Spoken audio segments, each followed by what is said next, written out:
¿Cuántos pueden gritar un fuerte gloria a Dios? Y un fuerte aleluya. Mientras cuentan las ofrendas, para estar atentos, vamos poniendo por favor Santiago capítulo 1, verso 12 en adelante. 1:12 en adelante. Y como bien saben, hermanos, estamos exponiendo la carta de Santiago, esta persona que tienen aquí arriba. Y hace muchos días, muchísimos días del primer mensaje, muchos días. Entonces, me van a permitir, para los que estuvimos, 3 minutos para poder introducir un poquito más o menos de lo que se habló el primer mensaje. Recuerdan que el primer mensaje, hablemos de Santiago. ¿Quién era Santiago? Medio hermano de Jesús en la carne, y que escribió esta carta a los expatriados que estaban dispersos, hermanos, por una persecución, tuvieron que salir de Jerusalén. Y Santiago les exhorta a que pidan sabiduría en medio de la prueba. Y yo decía que en medio de esta prueba hay que tener una actitud de gozo. Y hablemos de una mente llena de gozo, que no es una parte sensorial, sino que es conceptual, sabiendo lo que Cristo ya ha hecho por nosotros, fijándonos en el que ha vencido y pidiendo sabiduría a Él en medio de la prueba. Amén. Recordábamos, hermanos, que deberíamos de tener por sumo gozo cuando nos hallemos en diversas pruebas. Y este mensaje iba dirigido, hermanos, a las iglesias, sobre todo a los dispersos de la iglesia de Jerusalén, pero que se hacía eco aquí en el barrio España, una vez más, hermanos, porque ha sido un texto muy citado, para que supiéramos que en medio de la circunstancia no debemos de pedir nada más que sabiduría, comprensión y entendimiento para poder ir hacia adelante en medio de la prueba. Quedemos de acuerdo que la prueba, hermanos, es algo donde Dios nos somete. Nos duela, no nos duela, Dios es el que dirige todos los acontecimientos de la vida. Dios es soberano. Amén. Y Él no está sujeto a errores. Amén. Y cuando a uno de sus hijos le mete en una prueba, no le mete para desvirtuarle, no le mete para que caiga en fracaso, sino para que la imagen de Cristo salga a florecer en nuestro interior. Amén. Y esa es la prueba, hermanos, que Dios quiere que nosotros seamos probados y salgamos victoriosos de las pruebas para que se forje el carácter de nuestro Señor. Hermanos, debemos de tener en mente que Dios es sabio y nosotros no. Y que no debemos de tener el control sobre nuestras circunstancias, sino que el que controla todas las cosas, aunque a veces suframos, hermanos, es Dios para mejorarnos y sobre todo que Él sea glorificado. Amén. Necesitamos, hermanos, muchas veces circunstancias para aprender. Y eso es de lo que trataba el primer mensaje. Empieza a mirar tu circunstancia como algo que te mejora y no como algo que te empeora. Quizás por primera vez viniste a este lugar por un problema, no por estar contento. Quizás viniste por la enfermedad de un niño o de una niña. Quizás estás en este lugar por un problema que pasó en la familia. Y noten, normalmente, hermanos, la gente viene aquí cada vez que le pasa algo. Porque entiende, hermanos, entendemos que el único sabio es Dios y quien maneja las pruebas es Él. Amén. Y quedemos claros, hermanos, que solo esto es producido en el creyente verdadero que ha nacido de nuevo. Amén. Para el que no ha nacido de nuevo, esto no sirve. Pero el que tiene a Cristo en su corazón, el que tiene el Espíritu Santo como morada en su corazón, para ese sí.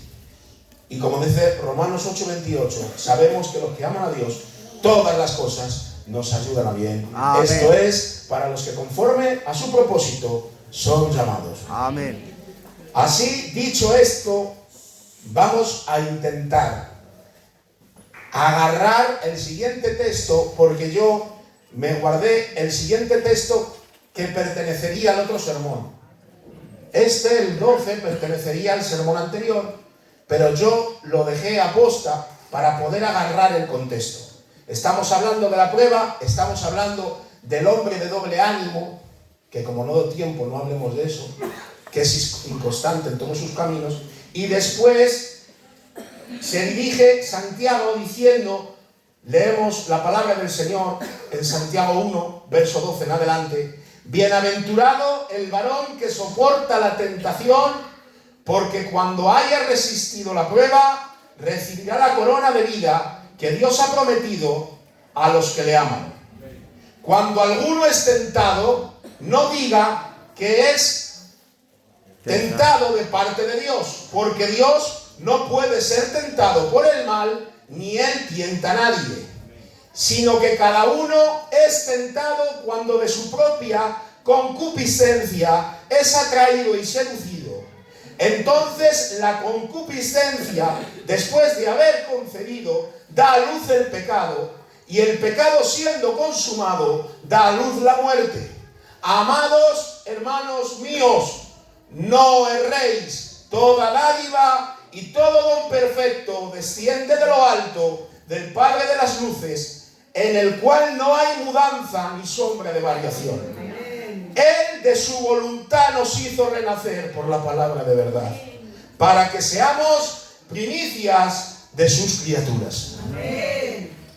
Ahora Santiago sigue con la conversación, y tenemos que tener en mente que está hablando en el contexto donde la iglesia está siendo perseguida y donde están en una circunstancia opresora. Y empieza diciendo, bienaventurado. Santiago conocía muy bien la escritura, porque bienaventurado, si ustedes saben, el primer libro del Salmo, de los Salmos, en el capítulo 1 empieza con esta palabra: bienaventurado el varón que no anduvo, bienaventurado, empieza con una bienaventuranza.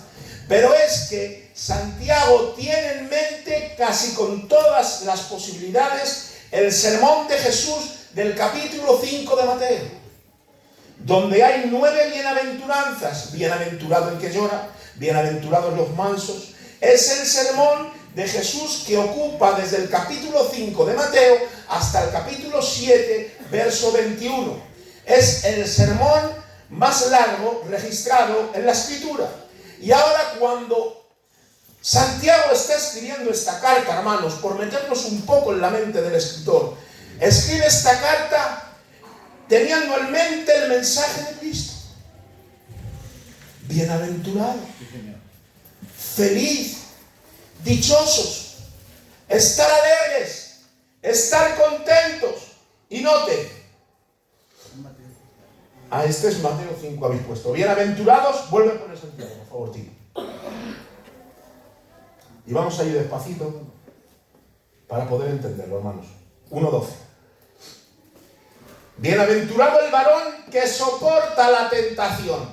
Ahora aquí cambia la palabra, hermanos.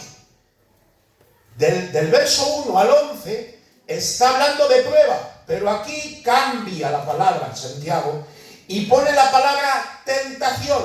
¿Qué diferencia hay entre la palabra prueba y la palabra tentación? Aunque aquí traducido es lo mismo, esta tentación que prueba, pero el cambio que hay de tentación a prueba es que la tentación es producida desde nuestro propio corazón desordenado, desde nuestra propia naturaleza caída, y lo vamos a ver más adelante.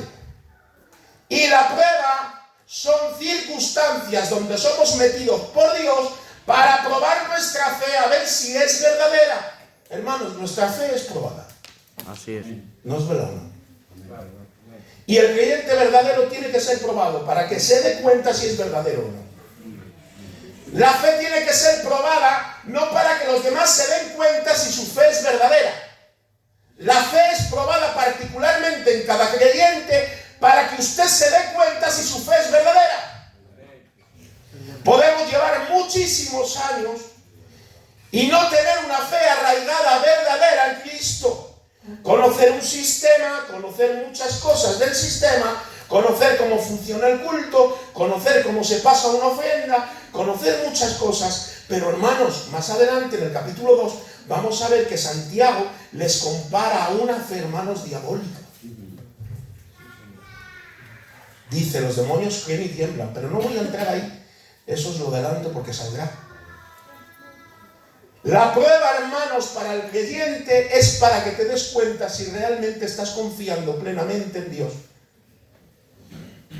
Entonces las circunstancias, hermanos, que vienen muchas veces a nuestras vidas, tenemos que verlas bien como creyentes, hermanos, y empezar a verlas calibradas y pensar que Dios, que Cristo, cuando tienta también con la tentación, da la salida. He dicho tienta y tentación porque Dios no puede tentar, Dios prueba. Pero la connotación de tentación, siempre que sale de la boca de Dios, es para probar al creyente, no para tentar. Dios no puede tentarte a que peques. Ni nosotros podemos incitar a Dios a que peque. Él es santo. Amén. Entonces esto es lo que nos quiere aclarar Santiago. ¿Cuál es la diferencia entre tentación y prueba? La tentación surge desde nuestro propio corazón. La prueba son circunstancias externas que Dios permite para que seamos mejorados. Amén. Esa es la diferencia. Y ahora ha cambiado esta palabra, tentación. Tentación. Porque cuando haya resistido la prueba, note, cuando haya resistido la prueba, hay una prueba en el creyente que debemos de resistir. Y quiero enfatizar en esto, hermanos, porque el creyente tenemos una responsabilidad a resistir la prueba, a aguantar y estar sometidos bajo el gobierno del Espíritu Santo, al estar, hermanos, bajo el gobierno de Cristo. Debemos de estar pensando y meditando constantemente, echando siempre manos, señores, a los medios de gracia que Dios nos otorga. Meditación en la palabra, lectura de la palabra, estudio de la palabra y oración. No podemos desligarnos, el creyente, de estos medios de gracia, porque, hermanos, aquí es lo que viene.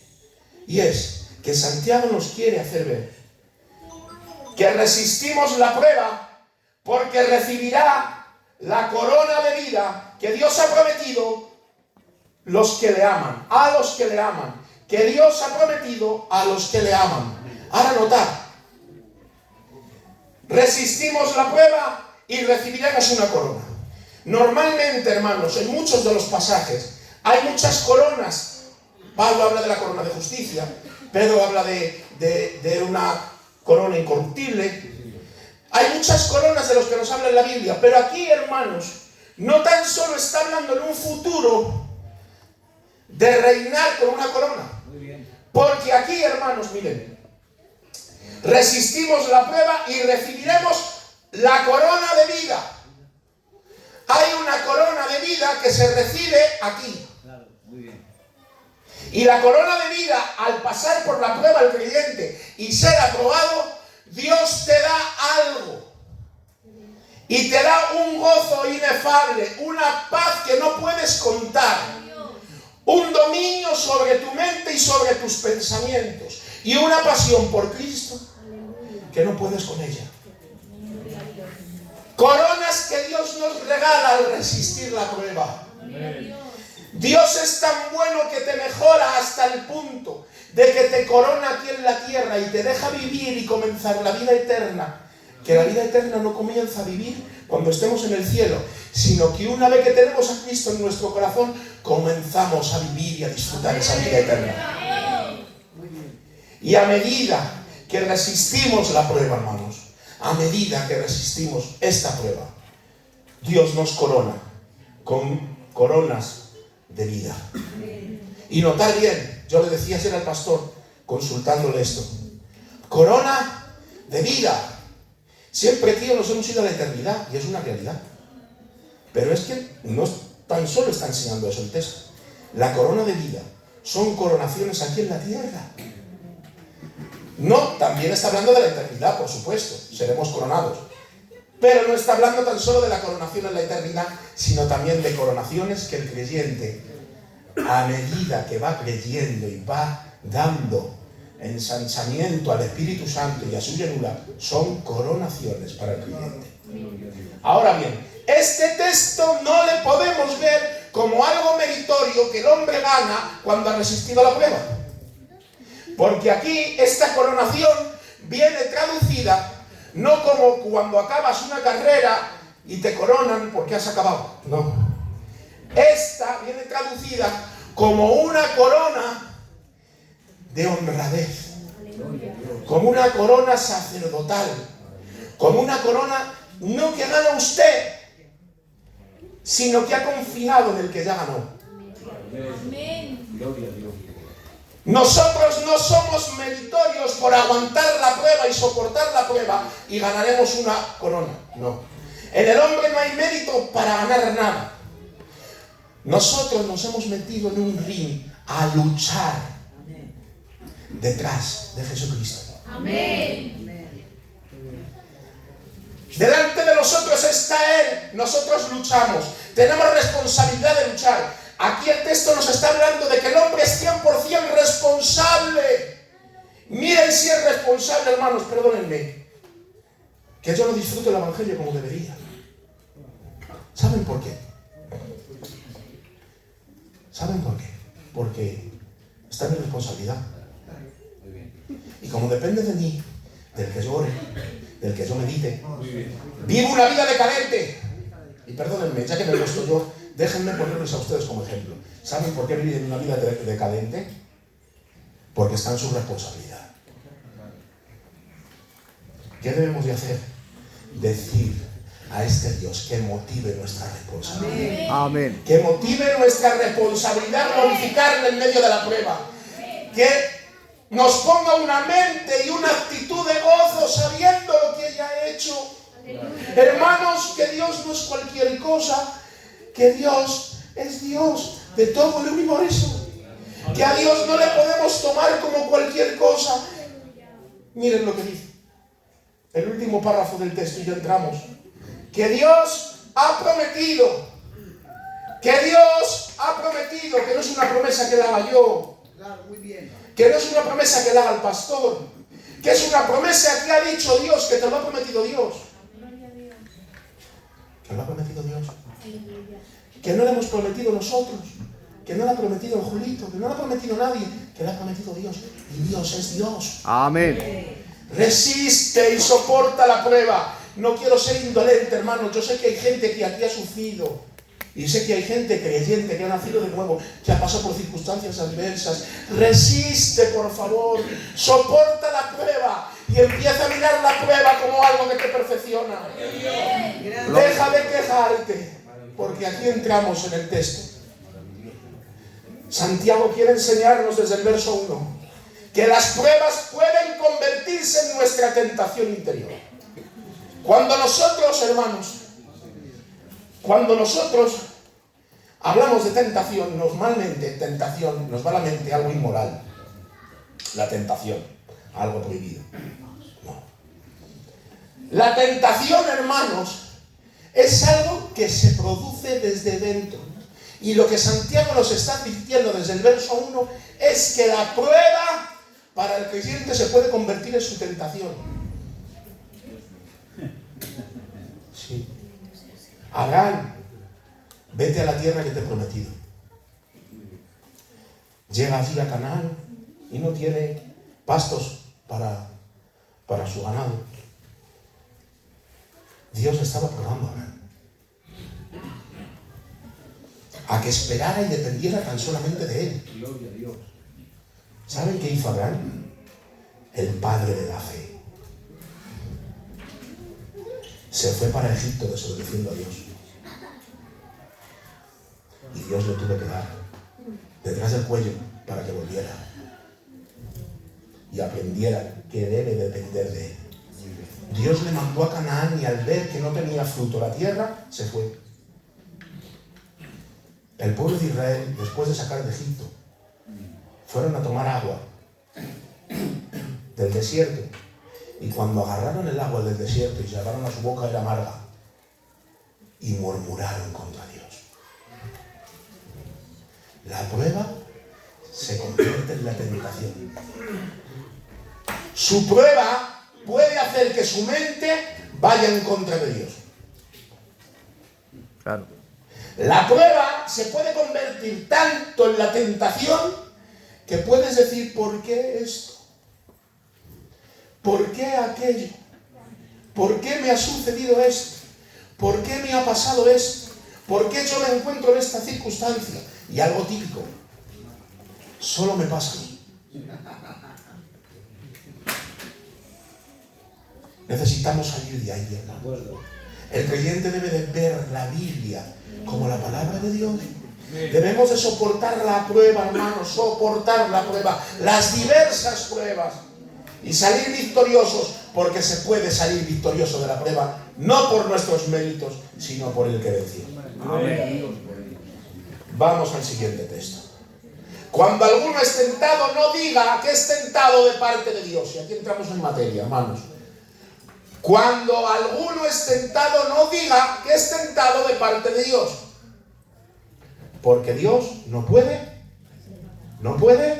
ser tentado por el mal, ni Él tienta a nadie. Dios no es el origen de su mal. El origen de su propio mal es su propio corazón caído. Deje de culpar a Dios por tantas cosas que usted comete. Verdad es. No podemos, hermanos, decir que Dios se convierta en nuestro tentador. Ya hay un tentador que nos tienta, y es Satanás.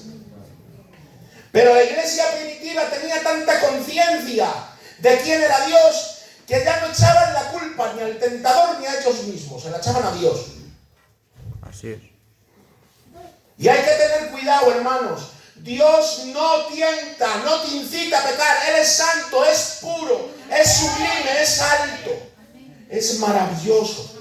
Él no puede incitarte a hacer el mal, ni puede ser incitado a quien lo haga. Dios es santo.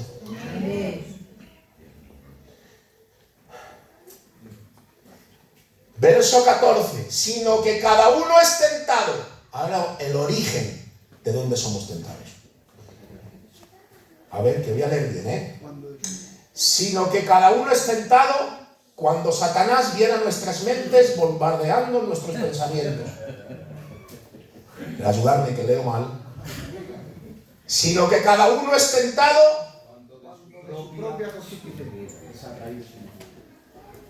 cuando de su propio corazón desordenado. Concupiscencia es corazón desordenado.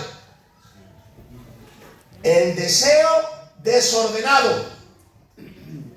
Eso es lo que significa concupiscencia. Deseo desordenado. Escúchame bien. No tiene por qué ser un deseo malo. Tiene que ser un deseo desordenado. Quiere decir que todo deseo que no esté en orden es una tentación.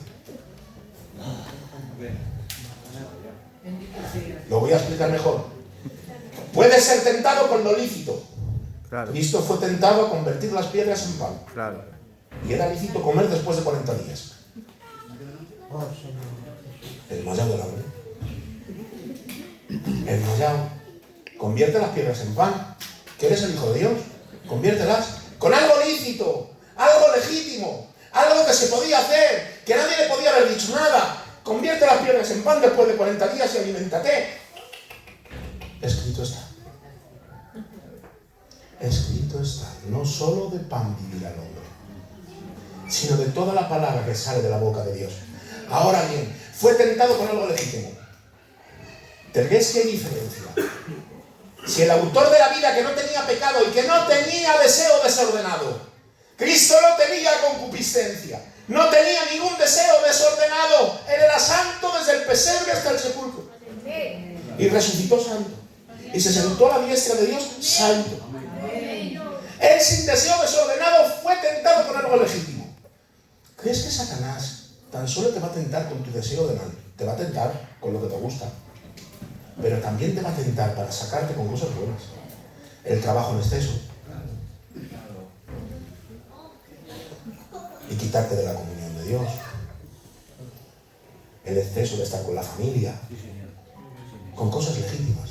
Se pueden convertir en nuestras peores tentaciones. Porque no tenemos conciencia para poder detectar y pedir perdón por ellas. Ahora bien, ¿Desde dónde somos tentados? Sino que cada uno es tentado cuando de su propio deseo desordenado. ¿La tentación en sí es pecado? No. Porque el ser humano, Dios nos ha creado con sentimientos y deseos.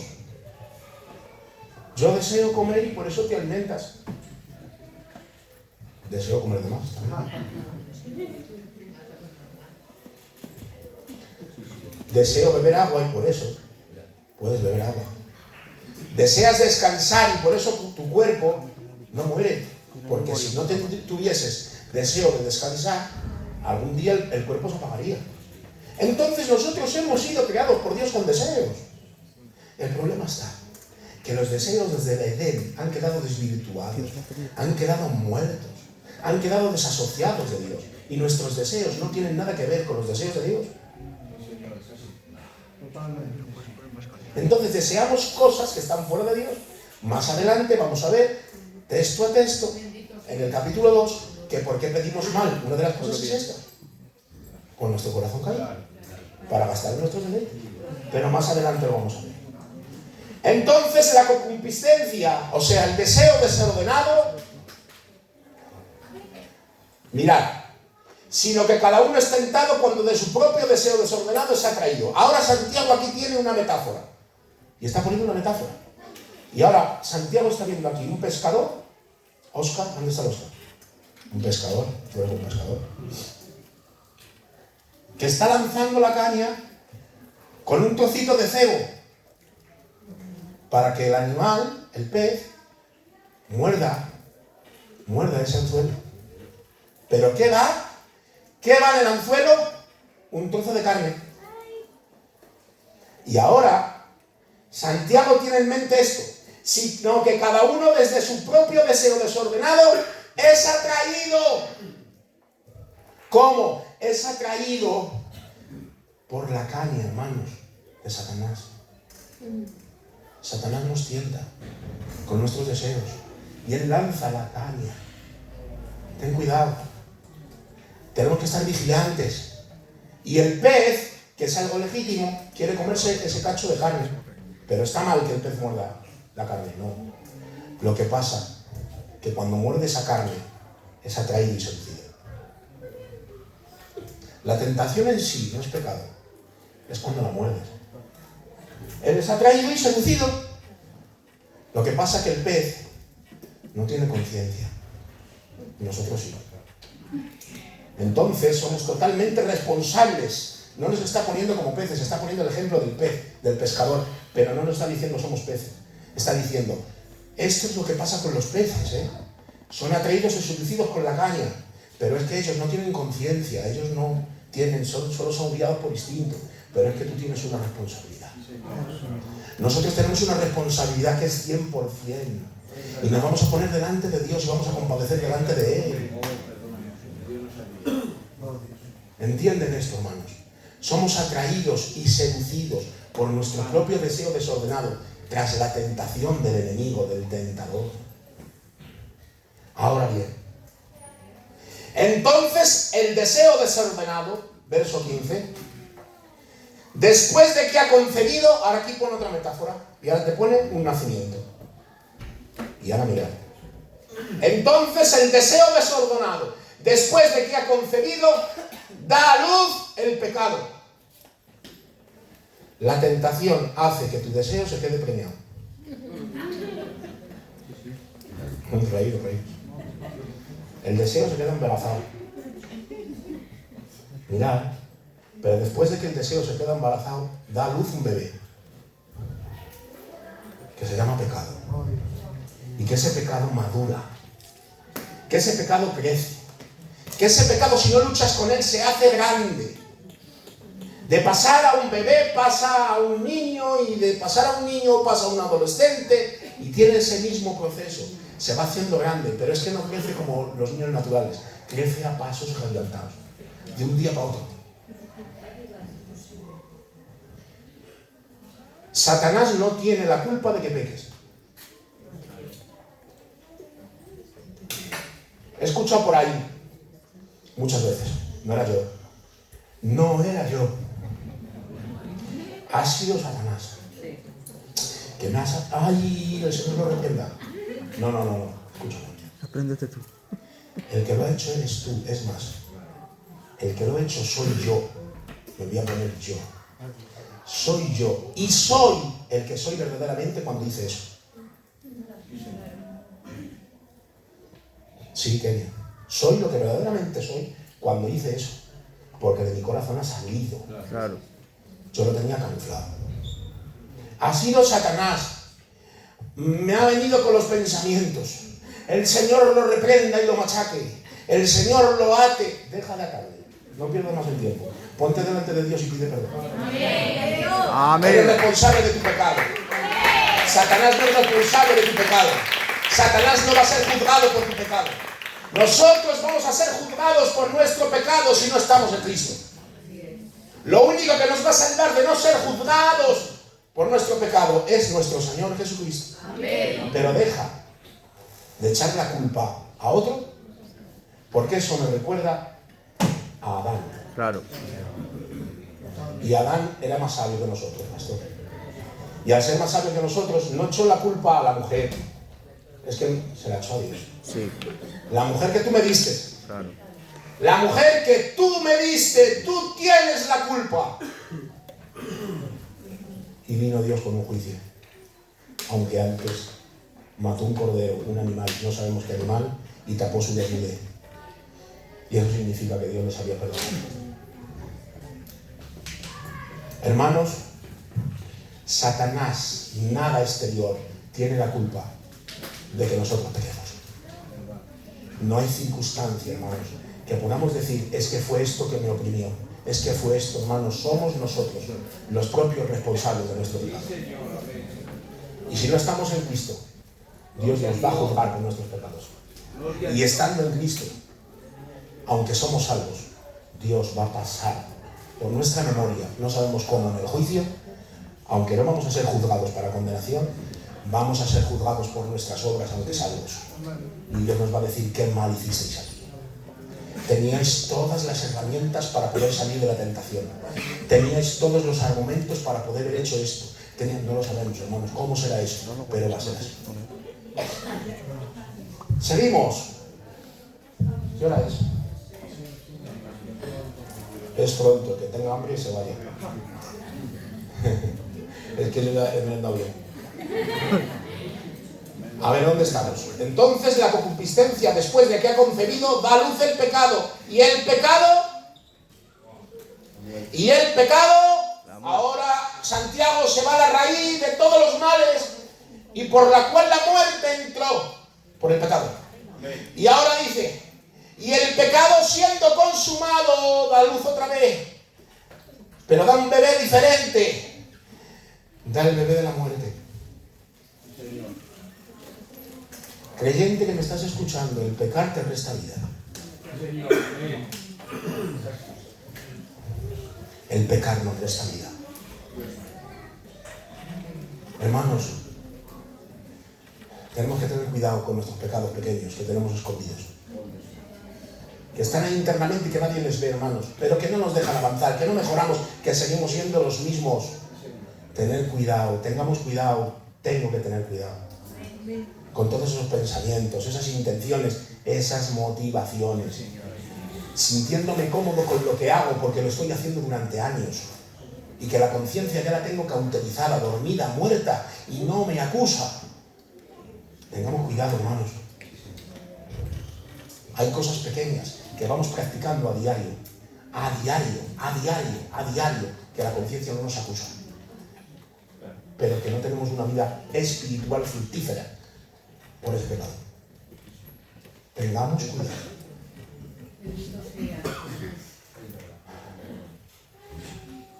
Me estoy saltando muchas cosas, ¿verdad, pastor? Ah, que sí, me las voy a saltar. Amados hermanos míos, ¿cómo empatizar con ellos, hermanos?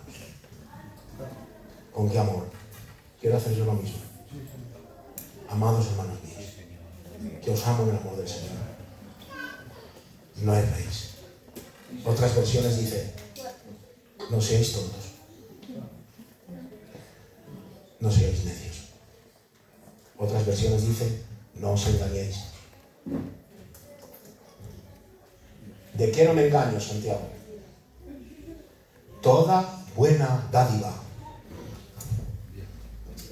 todo don perfecto desciende de lo alto del Padre de las luces, en el cual no hay mudanza ni sombra de variación.